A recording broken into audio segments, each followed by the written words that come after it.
When Chris decided to open his butcher shop, the food movement hadn't quite made it to Indianapolis yet, and so he spent an entire year crisscrossing the state of Indiana looking for farmers.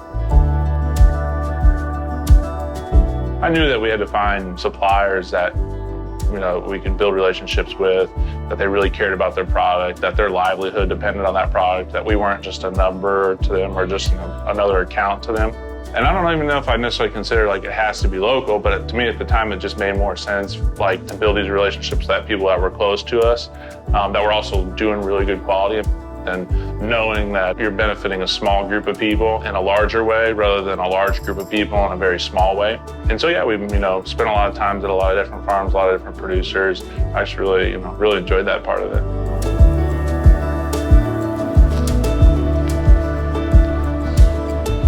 Dave Fischer, he came back from the corporate world to farm his family's land, primarily raising cattle, beef cattle.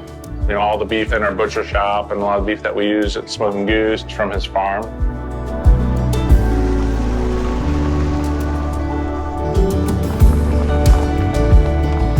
You are the only person who is supplying beef to Chris. Right. And that partnership came about because he had a certain level of demand. Right. And you were like, if you want me to meet that, we have to make it so that this is an exclusive partnership. Right.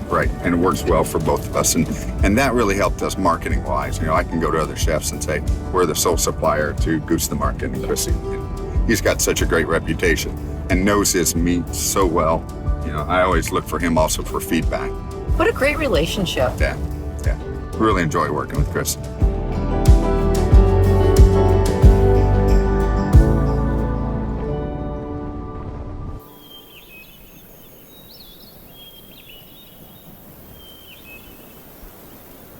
We're standing here in the middle of one of Dave's fields, and behind us are mamas with their babies who are only about, 2 months old? Yes, the babies were born late April, so yeah, some of them even younger than that.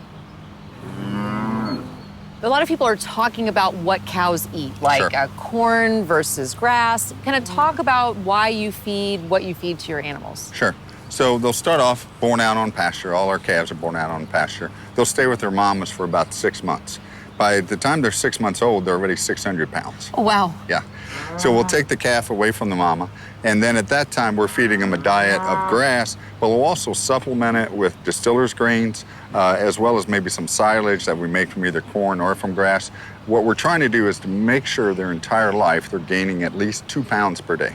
And we really pride ourselves on getting that fat throughout the filet, the New York strip, the sirloin, any of those cuts. I always say it should taste like it's been buttered from the inside out.